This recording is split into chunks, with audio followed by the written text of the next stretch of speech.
തമിഴ്നാട് വിളവങ്കോട് മണ്ഡലത്തിലെ സ്ഥാനാർത്ഥിത്വം കേരള തെരഞ്ഞെടുപ്പിൽ ഉറപ്പായും പ്രതിഫലിക്കുമെന്നും എങ്ങനെ പ്രതിഫലിക്കുമെന്ന് വോട്ടെണ്ണലിൽ കാണാമെന്നും CSI ദക്ഷിണ കേരള മഹാ ഇടവക സെക്രട്ടറി TT പ്രവീൺ. വിളവങ്കോട് മണ്ഡലത്തിൽ BJP വേര് പിടിക്കില്ലെന്നും സ്ഥാനാർത്ഥിയുടെ മോശം നിലപാട് കാരണം TVK മത്സരചിത്രത്തിൽ ഇല്ലെന്നും TT പ്രവീൺ വിമർശിച്ചു. 70% വോട്ടേഴ്സ് മലയാളം അറിയാവുന്നവരാണെന്നും അതിനാൽ ഭൂരിപക്ഷം ഇരട്ടിയായി ഉയരുമെന്നും TT പ്രവീൺ പ്രതികരിച്ചു. തമിഴ് അരസിൽ നിന്നും ഒരു ഗലാട്ടക്കളിയാണ്. തിരുവനന്തപുരം അതിർത്തി പങ്കിടുന്ന വിളവങ്കോട് ഇത്തവണ നടക്കുന്നത് ഒരു സൂപ്പർ പോരാട്ടമാണ്. സാധാരണഗതിയിൽ നമ്മൾ തിരുവനന്തപുരത്ത് മാത്രം കണ്ടിരുന്ന ഒരു മുഖം, അതായത് മലയാളികൾക്ക് തിരുവനന്തപുരത്ത് സുപരിചിതമായൊരു മുഖം, ഒരു മലയാളിയാണ് വിളവങ്കോട് മത്സരിക്കുന്നത്. അദ്ദേഹമാണ് ഇപ്പോൾ നമ്മളോടൊപ്പം ചേരുന്നത്. CSI ദക്ഷിണ കേരള മഹാ ഇടവകയുടെ സെക്രട്ടറി. അതിനൊക്കെ അപ്പുറത്തേക്ക് വിളവങ്കോട് ഭാഗത്ത് ഒരു പൊതുപ്രവർത്തകൻ, സാമൂഹിക പ്രവർത്തകൻ എന്നൊക്കെ വിശേഷണമുള്ള TT പ്രവീണാണ്. നമ്മൾ സാധാരണ തിരുവനന്തപുരത്താണ് കാണുന്നത്. ഇവിടെയാണ് സ്ഥലം, ഇവിടെയാണ് ജനിച്ചു വളർന്നറിയാം. തമിഴ് അരസിലാണ്, പ്രത്യേകിച്ച് വലിയ രാഷ്ട്രീയ സാഹചര്യങ്ങളാണ്. എങ്ങനെയാണ് കാണുന്നത് ഇലക്ഷനെ? നിങ്ങൾ ഒരു കാര്യം മനസ്സിലാക്കേണ്ടത്, 234 കോൺസ്റ്റിറ്റ്യുവൻസി ഉണ്ട്. അതിൽ 233ാമത്തെ കോൺസ്റ്റിറ്റ്യുവൻസിയാണ് വിളവങ്കോട്. ഈ മണ്ണ്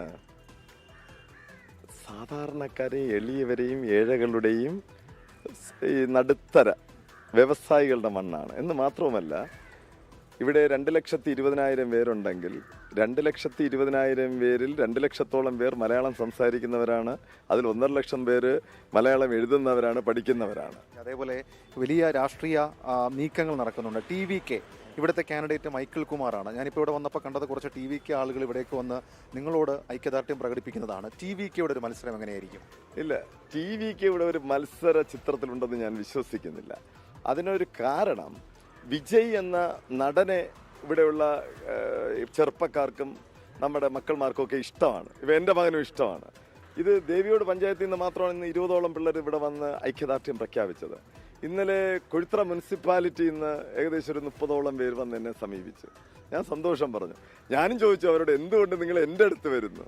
അപ്പോൾ സാർ, നമ്മൾ പഠിച്ചു, കാര്യങ്ങൾ മനസ്സിലാക്കി, സാറാണ് ശരി എന്നുള്ള ഒരു ധാരണയിലാണ് സാറിൻ്റെ കൂടെ വരുന്നത്. പൊളിറ്റിക്കലി റിഫ്ലക്ട് ചെയ്യുമോ എന്നുള്ളതാണ് എൻ്റെ ചോദ്യം. കാരണം TT പ്രവീൺ കോൺഗ്രസിൻ്റെ സ്ഥാനാർത്ഥിയായി തമിഴ്നാട് വരുന്നു. തിരുവനന്തപുരത്തെ സംബന്ധിച്ച് തിരുവനന്തപുരത്തെ പല മണ്ഡലങ്ങൾ നമുക്കറിയാം. കോവളം, കാട്ടാക്കട, നെയ്യാറ്റിൻകര, പാറശാല, ഈ സ്ഥലങ്ങൾ മൊത്തവും താങ്കൾക്ക് വ്യക്തിപരമായ ഒരു ഇൻഫ്ലുവൻസ് ഉള്ള സ്ഥലങ്ങളാണ്. അവിടെ എങ്ങനെയായിരിക്കും ബാധിക്കുക? അങ്ങനെ ആലോചിച്ചിട്ടുണ്ടോ അതിനെക്കുറിച്ച്? നമുക്ക് 4-ാം തീയതി അത് പറയുന്നതായിരിക്കും നല്ലതെന്ന് ഞാൻ വിശ്വസിക്കുന്നു. എല്ലാവിധ വിജയാശംസകളും. ഞാൻ മുൻപ് സൂചിപ്പിച്ചതുപോലെ തന്നെ തമിഴ്നാട് സാധാരണഗതിയിൽ ഈ ആളുകളെ തിരഞ്ഞെടുക്കുന്നത് നമുക്കറിയാം. വലിയ തരത്തിലുള്ള പ്രാധാന്യം അതിന് നൽകാറുണ്ട്. പക്ഷേ വിളവങ്കോട്ടെ മത്സരം അതുകൊണ്ടല്ല പ്രത്യേകത ആർജിക്കുന്നത്. കാരണം കഴിഞ്ഞ തവണ 30,000 വോട്ടിന്റെ ഭൂരിപക്ഷമായിരുന്നു കോൺഗ്രസിന് ലഭിച്ചത്. അവിടേക്ക് ഒരു പുതുമുഖ സ്ഥാനാർത്ഥി, അതല്ലെങ്കിൽ വളരെ ഊർജ്ജസ്വലനായ ഒരു സ്ഥാനാർത്ഥി എത്തുമ്പോൾ മുൻ വർഷത്തേക്കാൾ ഭൂരിപക്ഷം ഉയർത്താം എന്നൊരു പ്രതീക്ഷ കോൺഗ്രസിനെ സംബന്ധിച്ചിട്ടുണ്ട്.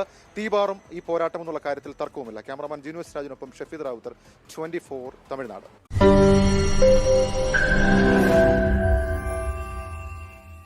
ലോകത്തെവിടെയായാലും ഏത് സമയത്തും 24 വാർത്തകളും ഓഗ്മെന്റഡ് റിയാലിറ്റി പാക്കേജുകളും എക്സ്പ്ലെയിനറുകളും വിശദമായി കാണാൻ ഞങ്ങളുടെ YouTube ചാനൽ നിങ്ങൾക്ക് സബ്സ്ക്രൈബ് ചെയ്യാം.